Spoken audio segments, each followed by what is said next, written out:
주신 은혜를 잊지 맙시다. 이런 제목으로 예레미야애가 4장 1절에서 10절 말씀을 우리가 함께 나누도록 하겠습니다. 오늘 본문 4장 방금 읽은 이 본문도 누군가의 죽음을 슬퍼할 때 시작하는 이 참 조사라고 할 수 있는 슬프다라고 이렇게 시작되고 있습니다. 사실 이 예레미야애가 5장 중에 이 슬픔을 노래하는 이 노래 중에서도 가장 슬픈 내용이 이 4장이라고 할 수 있습니다. 금빛처럼 찬란하던 예루살렘의 영광이 사라지고 또 그렇게 찬란하게 빛나며 사랑스럽던 여호와의 성전은 무너졌습니다. 또 금처럼 너무나 사랑스럽던 시온의 아들들은 바벨론 군대의 그 군합발 앞에 사정없이 짓밟혀 깨어진 항아리 조각처럼 되었습니다. 얼마나 사정이 처참한지 젖먹이 어미들이 젖먹이들을 돌아보지 않고 사람들의 얼굴은 숯보다 검고 숯이 검지 않습니까? 그런 숯보다 검고 그들의 가죽은 뼈들에 붙어서 몸이 막대기같이 말라붙어 알아볼 사람이 없는 지경이었습니다. 심지어 부녀들이 자기의 손으로 자기의 자녀들을 삶아먹는 있을 수 없는 일이 일어나고 있는 지경에 있었습니다. 참으로 어쩌다가 그 귀한 하나님의 성전과 또 하나님의 백성들이 이리 처참하게 무너지고 청년들, 그 금쪽 같은 청년들이 비참하게 죽임을 당하고 백성들은 이다지도 심하게 굶주려서 마른 뼈다귀 같이 된 것일까요? 어떻게 이렇게 처참하고 비참한 모습에까지 하나님의 도성 예루살렘과 또 하나님의 백성 유다가 이런 모습에까지 이르게 된 것일까요? 어쩌다가 이런 참 슬픈 또 비참한 참 비극적인 일들이 일어나게 된 것일까요? 그 이야기에 대해서 오늘 본문이 적고 있습니다. 그 이유는 첫째, 그들이 하나님의 백성이라고 하면서도 하나님을 믿지 않았고 하나님께 불순종했기 때문입니다. 우리가 지난 주일에도 잠깐 나눈 것처럼 에스겔 8장에 보면 유다가 바벨론에 의해 멸망당하기 직전 무렵에 성전의 모습이 나옵니다. 거기에 보면 참 이 나라가 하나님을 떠난 이스라엘 유다가 참 아주 심각한 나라의 위기에 있었음에도 불구하고 그 다른 장소도 아닌 성전에서 벌어지고 있는 일들을 보게 되는데요. 거기에 보면 성전 북문에서는 여인들이 땅의 신, 비의 신, 추수의 신이라고 할 수 있는 다함무스라고 하는 신을 섬기고 있는 장면이 성전 북문 근처에서 나오고 또 성전 벽에는 애굽 사람들이 섬기는 것과 비슷한 각양 곤충과 가증한 짐승의 우상들을 그려놓고 다른 사람도 아닌 이스라엘의 장로 70명, 다른 사람들의 신앙을 지도해야 될 사람들 아니겠습니까? 이런 이스라엘 장로 70명이 그런 가증한 짐승의 우상들과 각양 곤충의 우상들을 서서 경배하고 있는 모습이 나옵니다. 또 더 결정적인 것은 여호와의 성전 문 안에서 제사장 25명이 여호와의 성전을 등지고 낯을 동쪽으로 향하여 동쪽 태양에게 예배하고 있는 그런 모습을 보이고 있었습니다. 그야말로 참 이스라엘의 가장 유다의 가장 신앙적인 참 신앙심이 깊고 무엇보다 신앙적으로 바르게 서 있어야 될 제사장들과 또 장로들과 또 여인들이 그야말로 참 헛된 우상을 그것도 성전 안에서 그것도 가증한 우상들을 섬기고 있는 이런 모습이었습니다. 그야말로 참 하나님의 백성이 맞는가 싶을 정도의 그런 모습이고 하나님을 조금이라도 경외한다면 이럴 수 있을까 싶은 그런 모습입니다. 이렇게 우상을 숭배하면서 하나님을 향한 그 불신앙과 불순종의 극치를 달리고 있었던 유다 백성들이었기 때문에 결국 그들은 참 이런 처참한 참 하나님의 하나님이 지키심을 놓으실 때에 느부갓네살 바벨론의 침공을 받게 된 것이죠. 오늘날 한국 교회와 우리 믿는 자들이 이렇게 큰 수치와 어려움을 당하고 있는 것도 교회당 안과 우리 마음 속에 하나님이 아닌 것들을 세워놓고 유다 백성들이 그랬던 것처럼 그것들을 하나님보다 더 높이고 섬기고 있기 때문이 아닌가 돌아봐야 됩니다. 지금이라도 우리 마음 속에 세워놓은 그 거짓 신들, 참 각양, 참 신들이 가득했던 유다 성전처럼 우리 마음 속에 세워놓고 있는 가짜 신들, 또 가짜 하나님을 다 무너뜨리고 부숴버리고 주님께로 하나님께로 돌아올 수 있어야 되겠습니다. 그렇게 할 때에 우리도 유다 백성이 당했던 그 수치와 부끄러움을 반복하지 않고 살 수 있게 될 줄로 믿습니다.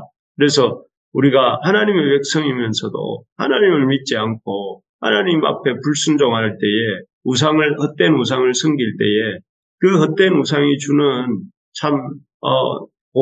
이 헛된 우상을 따르는 자가 당하는 수치와 부끄러움을 겪게 된다 하는 것이죠.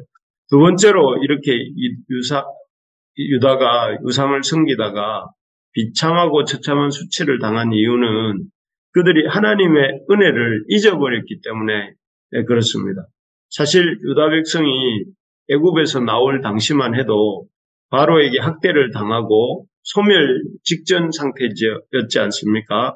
바로는 당시 힘든 노역을 이 이스라엘 백성에게 강제로 시키면서 그래서 참 이스라엘 백성들을 괴롭히고 또 이스라엘 백성들의 유아들을 학살하면서 이스라엘 백성 자체를 땅에서 없애버리려고 애쓰고 있었습니다. 만약 하나님이 개입하시지 않았고 그 상태가 계속되었더라면 지금은 이스라엘이란 이름이 인류의 역사 속에서 영영 사라질 수밖에 없는 그런 상황이었습니다. 하지만 하나님께서는 이런 이스라엘을 불쌍히 여기시고 개입하시죠. 그래서 모세를 세우시고 그를 통해 10가지 놀라운 이적을 행하십니다. 그래서 홍해를 가르시고 이스라엘 백성을 출애굽 시키셨죠. 그리고 또 거기서 끝난 것이 아니라 이스라엘 백성을 구원해 주시고 끝나신 것이 아니라 그들을 시내산 광야로 데리고 가셔서 그들과 언약을 맺으시고 그들은 하나님의 백성이 되고 하나님은 그들의 하나님이 되어주시는 언약을 맺으십니다.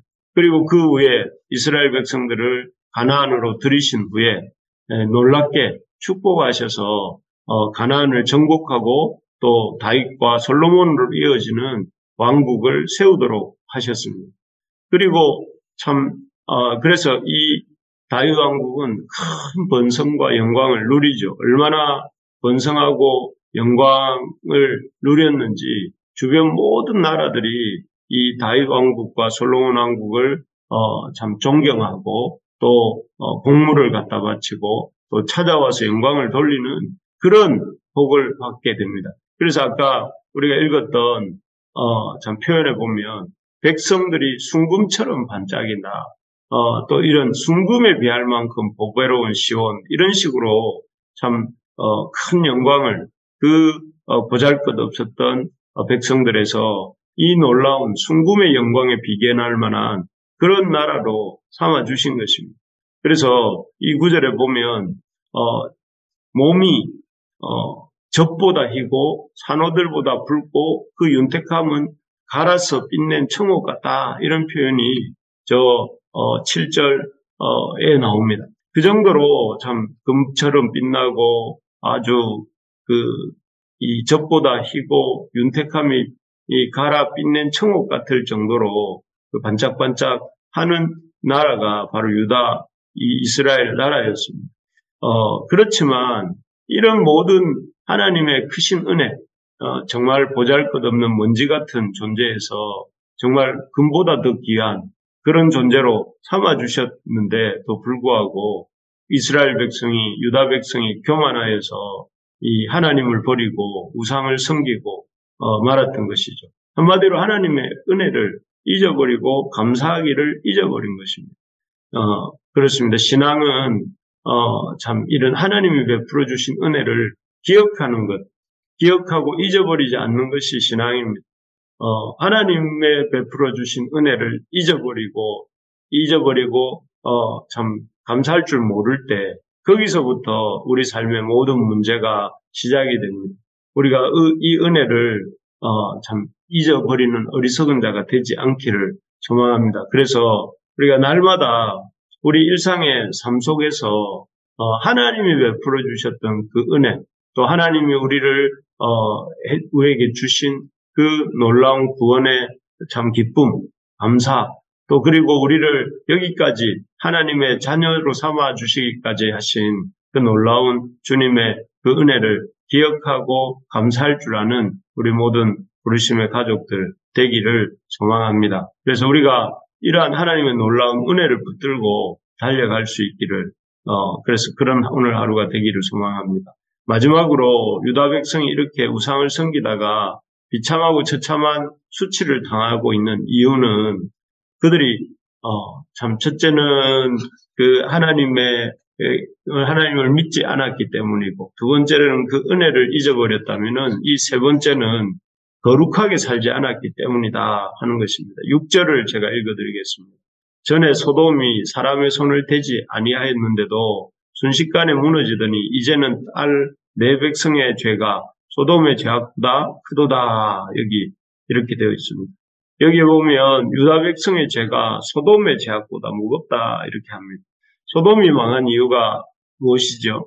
소돔이 망한 이유는 성적인 방종 때문이었습니다. 그들은 하나님이 세우신 창조의 질서를 무시했습니다. 그래서 사람들이 정욕을 따라서 이 하나님의 순리가 아니라 자신의 욕망대로 남자가 남자를 또 이렇게 범하는 일을 서슴지 않았죠. 얼마나 그들에게 정욕이 가득했는지 자신들의 성읍을 처음 방문한 사람들, 심지어 하나님의 천사들까지도 이렇게 범하려 하지 않습니까? 그래서 결국 이런 참 불같은 정욕, 그리고 그 정욕을 따라 하나님이 세우신 윤리도 다 무너뜨린 그런 이 소돔을 향하여 하나님께서 하늘로부터 유황과 불을 비같이 내리셔서 그 소돔성 그 온들과 소돔 모든 사람들을 이렇게 엎어 멸하시던 것입니다. 참 그렇습니다. 결국 소돔의 죄보다, 그런데 이 소돔의 죄보다 유다 백성의 죄가 더 무겁다 이렇게 말했습니다. 그렇지 않습니까? 그 어떤 백성보다 하나님이 사랑하시고 하나님의 말씀을 맡기시고 하나님의 참 선지자들을 보내시고 또 하나님께서 직접 말씀하시기도 하시면서 유다를 참 지키시고 세우시고 인도에 가셨음에도 불구하고 그들은 이 소돔에 부었던 것보다 더 놀라운 사랑을 하나님이 유다에게 부으셨지만 그들은 하나님을 버리고 소돔보다 더한 죄악으로 하나님께 되돌려 드렸던 것이죠. 주었던 것이죠. 그래서 결국 이 죄가 거룩하게 살지 않는 이 죄가 하나님의 심판의 이유가 된 것입니다. 참으로 요즘도 이 유다 시대뿐만 아니라 소돔 시대처럼 사람들이 정욕과 성적 욕망이 고삐가 풀린 것 같습니다. TV를 포함한 각종 미디어와 SNS에 성적인 영상들이 그야말로 홍수처럼 범람하고 있습니다. 그래서 믿는 사람들도 거룩하게 사는 것을 아주 고리타분하게 여기는 그런 시대가 되고 있습니다. 하지만 우리가 이런 참 오늘 본문에 보는 것처럼 바벨론에게 망한 유다가 참 그렇게 처참한 비극과 아픔을 겪었던 이유가 거룩하게 살지 않았기 때문에 성적인 방종에 있었기 때문에 망한 것을 보면서 우리가 기억해야 될 것은 이와 같은 똑같은 어려움을 겪지 않으려면 우리가 죄로부터 돌이켜서 그런 정욕이 발동하는 대로 살 것이 아니라 거룩함을 회복하고 살아야 된다 하는 것입니다. 우리라도 거룩하게 살아야 바닷물 안에 있는 2%의 염도가 바닷물 속에 있는 생명들의 부패를 막고 그 생명을 유지해주지 않습니까? 그런 것처럼 하나님의 백성인 우리가, 비록 우리가 이 땅에 2%가 안 된다 할지라도 우리가 하나님의 말씀대로 거룩하게 살고자 힘쓰는 우리가 된다면 이 땅이 소돔처럼 또 이 유다처럼 하나님의 심판으로 망하지 않고 또 하나님의 그 거룩함을 우리가 비출 때에 그 모든 이들이 하나님의 그 영광을 보고 주께로 돌아오는 놀라운 역사가 일어나게 될 줄로 믿습니다. 예, 말씀을 맺겠습니다. 유다가 예루살렘이 그렇게 처참하게 망했던 세 가지 이유에 대해서 생각해 보았습니다. 첫째는 하나님을 믿지 않고 우상을 섬겼기 때문이고, 둘째는 하나님의 은혜를 잊어버렸기 때문이고, 셋째는 그들이 이 거룩하게 살지 않았기 때문이다 하는 것을 보았습니다. 우리에게 거룩하게 살고자 하는 삶, 하나님의 은혜를 기억하는 삶, 하나님을 잘 믿는 삶을 사는 우리 모두가 되게 해달라고 이 시간 주님의 이름으로 우리 축원합니다.